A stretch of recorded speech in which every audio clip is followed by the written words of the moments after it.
Every major world war in history started the same way. Not with a plan, not with a decision, with a mistake. World War I didn't start because every country wanted war. It started because one man got assassinated in the wrong city on the wrong day, and a chain reaction nobody could stop pulled the entire world into 4 years of hell. Right now, in the Strait of Hormuz, American and Iranian forces are operating within miles of each other. Every single day.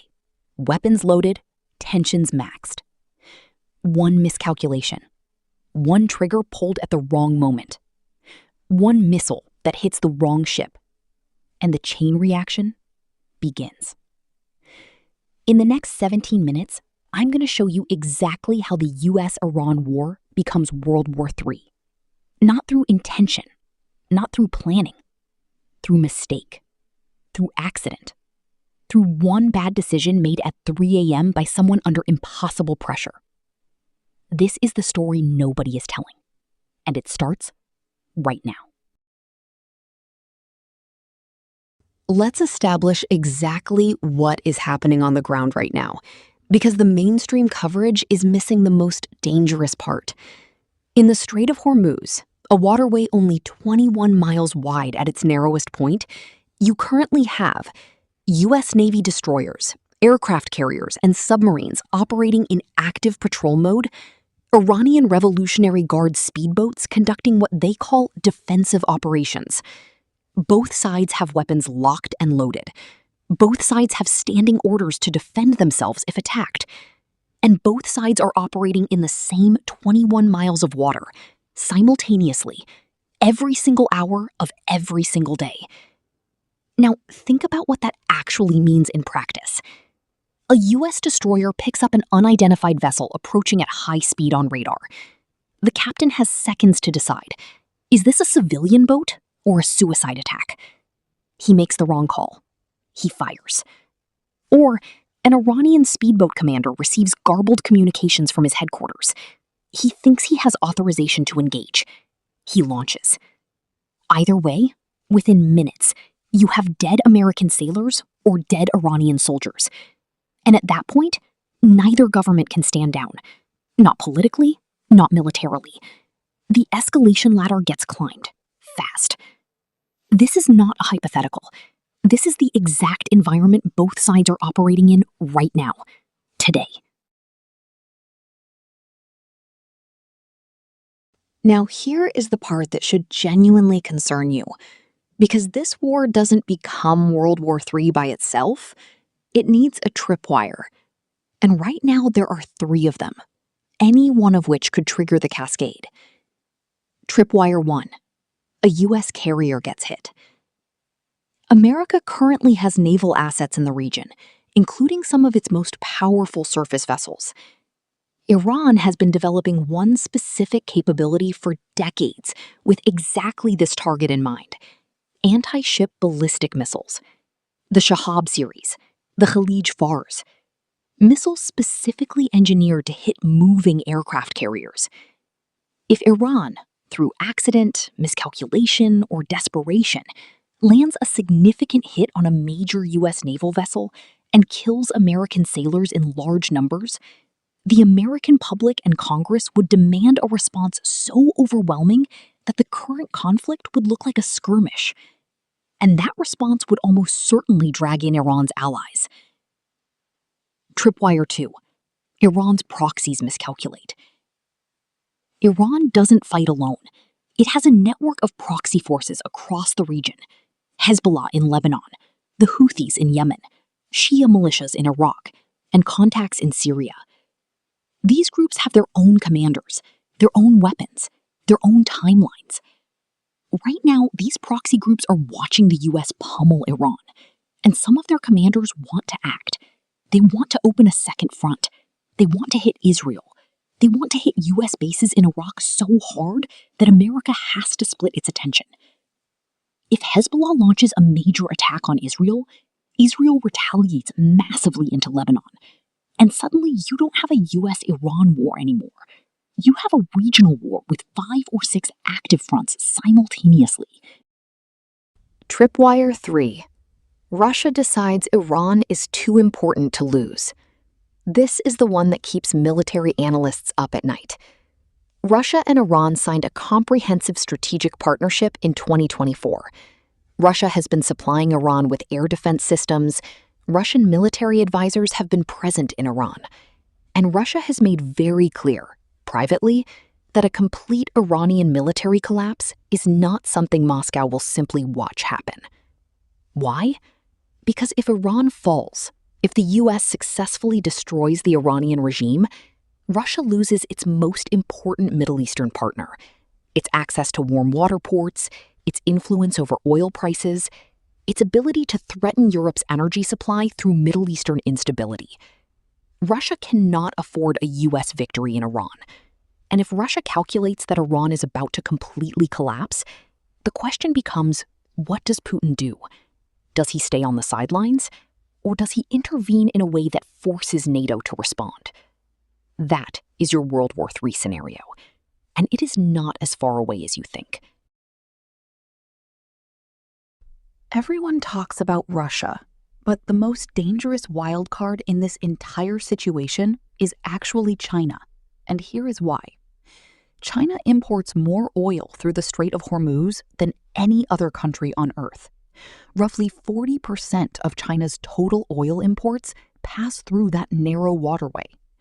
The Chinese economy, already under severe pressure from trade wars and a property market collapse, cannot survive a prolonged Hormuz closure.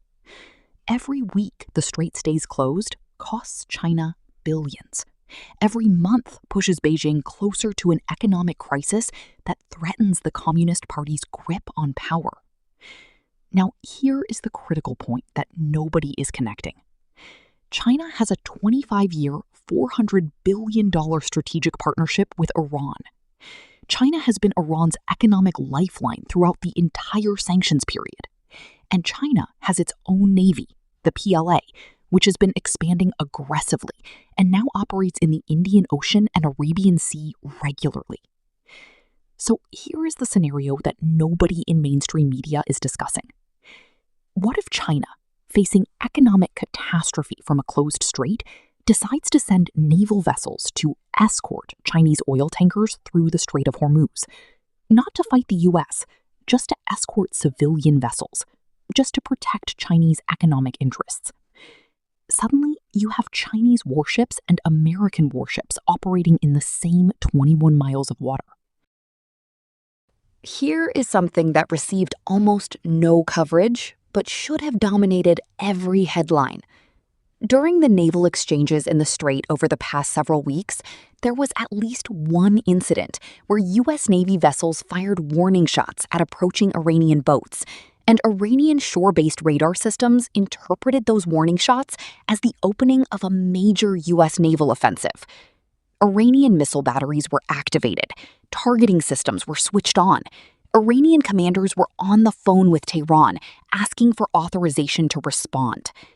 For approximately several minutes, the situation was on the absolute edge. Tehran said, "Stand down."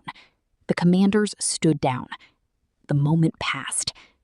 But here is what that moment reveals.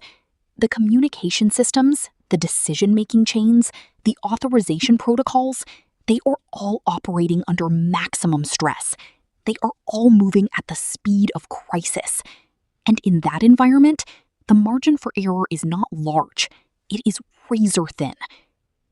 In the Cuban Missile Crisis of 1962, the closest the world previously came to nuclear war, historians later revealed that the situation came down to one Soviet submarine commander named Vasili Arkhipov, who refused to authorize a nuclear torpedo launch when his submarine was being depth-charged by U.S. forces. One man, one decision, one moment. The world survived because of him.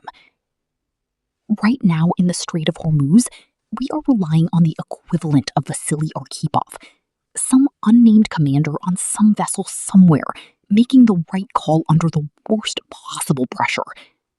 That is how fragile this situation actually is. Let's stop being abstract. Let me show you exactly what the first 72 hours of World War III looks like if one of these tripwires gets pulled. Hour 1. A major U.S. naval vessel is struck in the Strait. Casualties confirmed. Trump goes on Truth Social within minutes. Congress is convened in emergency session. Hour 6. U.S. launches the largest air campaign since the Iraq War. Not targeted strikes. Systematic destruction of every Iranian military and government installation still standing. Iran's remaining naval forces are destroyed within hours. Hour 12. Iran's proxy forces activate simultaneously across the region. Hezbollah fires thousands of rockets into Israel. Houthi missiles target Saudi oil facilities. Iraqi militias attack U.S. bases with everything they have. Hour 24. Israel invokes its right to self-defense and launches into Lebanon. Saudi Arabia declares war on Houthi forces and begins massive airstrikes into Yemen. The entire Middle East is now an active war zone, from Lebanon to the Persian Gulf. Hour 36. Russia issues its most severe warning yet, calling U.S. actions an existential threat to regional stability, and announcing it is placing its nuclear forces on elevated alert status. Not launching, just alerting. But that alone triggers NATO protocols. Hour 48. China announces it is sending naval vessels to protect Chinese shipping interests in the Arabian Sea. The U.S. Navy is ordered to intercept. Both sides say they will not fire first. Both sides have weapon systems active. Hour 72. The first accidental exchange between Chinese and American naval forces occurs. Both sides claim the other fired first. Nobody knows the truth. It no longer matters. The phone lines between Washington and Beijing are active, but the weapon systems are also active. And in that moment, the next decision made by the next exhausted leader determines whether this stays conventional or goes somewhere else entirely. That is what World War III looks like from the inside. Not a dramatic declaration, not a formal announcement. A cascade of responses to responses, each one logical in isolation, collectively catastrophic. Here is what I want you to take away from this. The US-Iran war is not automatically becoming World War III. There are people on all sides working incredibly hard to prevent that cascade from happening. Diplomats, military commanders, back-channel negotiators. But the system they are working within, two militaries in close proximity, proxy forces with independent commanders, economic pressure on China, political pressure on Russia, that system does not have a lot of room for error anymore. History doesn't remember the wars that were planned. It remembers the wars that nobody meant to start. And right now, in 21 miles of water, we are one mistake away from writing the next chapter of that history. Subscribe and turn on notifications, because this story moves fast, and I will be updating you the moment anything changes. Drop a comment below. Do you think the world pulls back from the edge, or is this already too far gone? I'll see you in the next one.